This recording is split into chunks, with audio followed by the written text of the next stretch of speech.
I want to ask you like what other Japanese students in high school are doing, like what kind of path they took.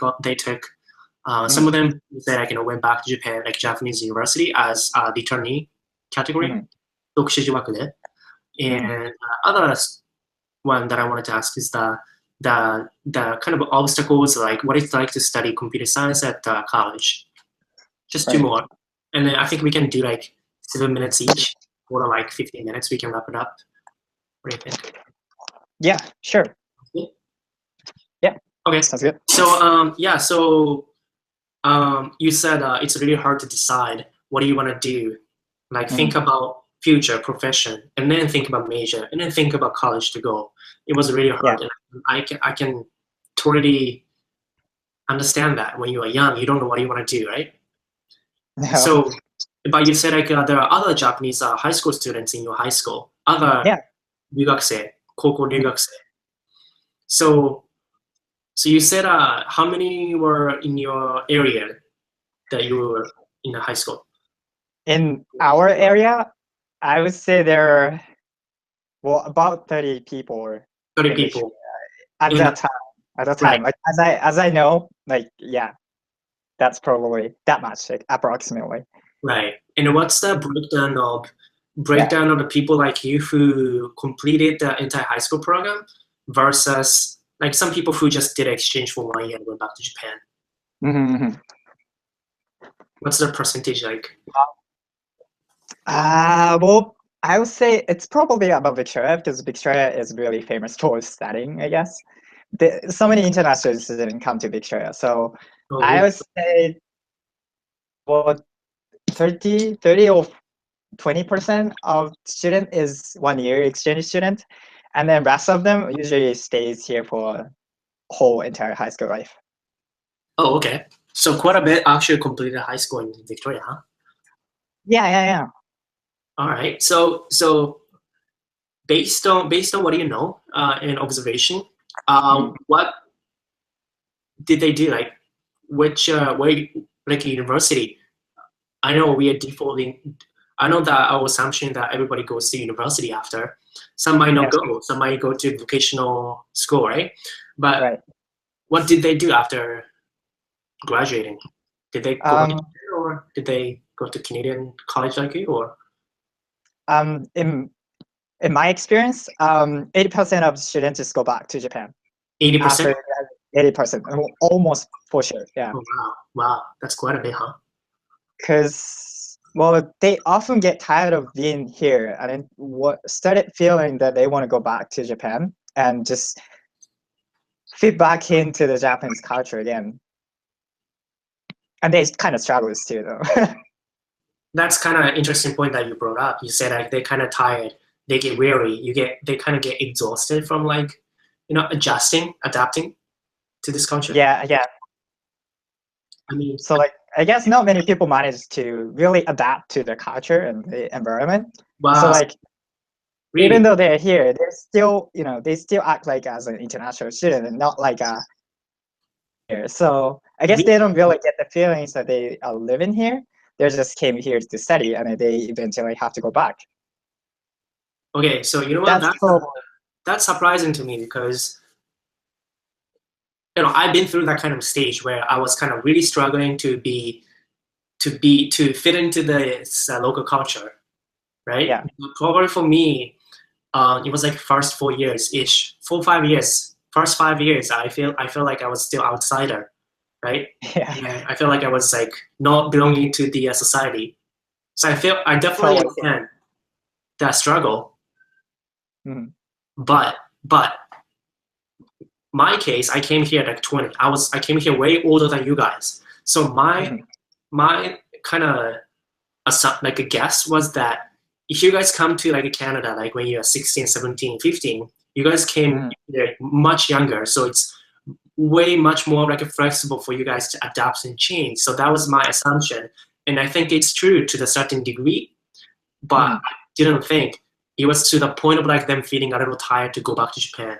I thought they're so easy to adapt, to be honest.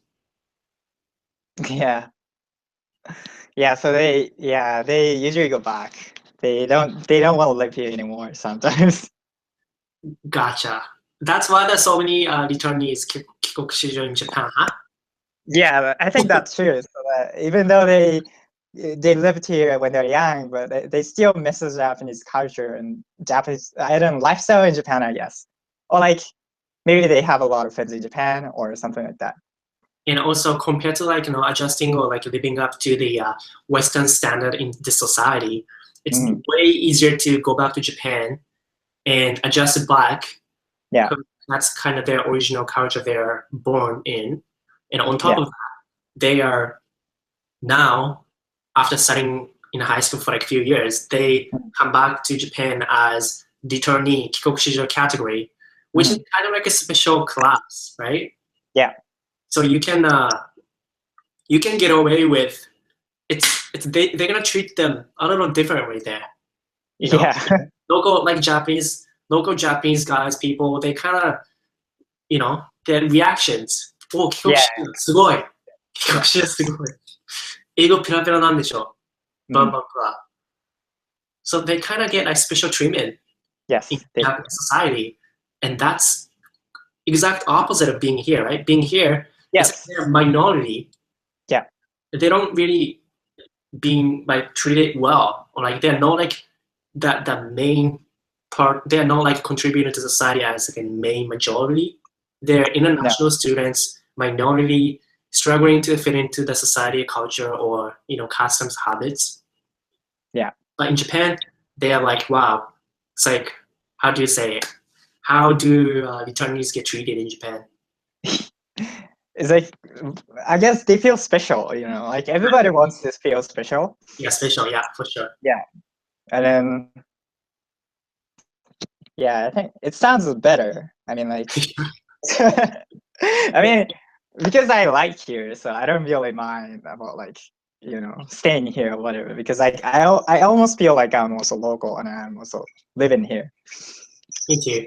Yeah, so it's yeah, for some of the people, like probably it's better because like it's totally the opposite, and then yeah, they can feel special. Definitely, that's true. Cool. That's really a good point that you brought up. I didn't know about how they felt about themselves.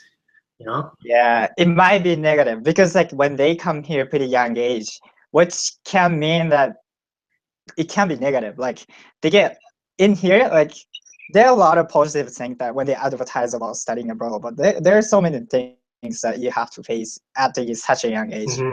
Like they definitely have to face with the racism, even though like I don't see much racism in Canada, but honestly, I don't think I have had any experience that I have been, I don't know, like forgot my word. Discriminated. Yeah, discriminated. Yes. So I haven't had that kind of experience, but still, some people feel in that way, even though they weren't really not the racism. I guess they struggle because of the language and the cultural difference, and they feel like they're not belonging to the group, right? They're excluded from the society or group, social circle. I see. Gotcha. That's actually a pretty good point because in Japan, it's pretty much like only like an upsides are being advertised, but they're not really like a downside, like a real story of them really talked about. I guess they always emphasize like, okay, like when you go to study abroad and then you can start speaking English very fluent in 3 months. That's often happens. Right. You can make a lot of international friends. What else? Like there's so many things that's positive, but it can be negative. International friends can mean that they have a different background, so like they have some sort of fightings regarding their cultures and stuff. So yeah, there are always positive and negative sides. Gotcha. I guess they don't really talk about it. Once they go back to Japan, they're classified as like a special class called returnee 帰国子女, and everybody kind of envied them because they can speak English and they kind of have like North American culture, like hybrid. They have both, and so for them, I guess they feel like special, and they don't want to bring up like, okay, so in Canada, I wasn't treated actually that good. I was treated good. That's true. Right? Nobody wants to. I probably wouldn't say that to my friends either. So. Yeah, I guess. Same. I think. Yeah, I have so many like negative, not positive experiences, like hardships and struggles. But yeah, it's something that everybody goes through, but not really mentioned often, like in reality. I think it's good to bring up those points sometimes, just to keep it real, and then see like let them know this is like a reality. But I don't think enough like Japanese, there are not enough Japanese people like just sharing that kind of experience right now. It's kind of not enough yet, I guess.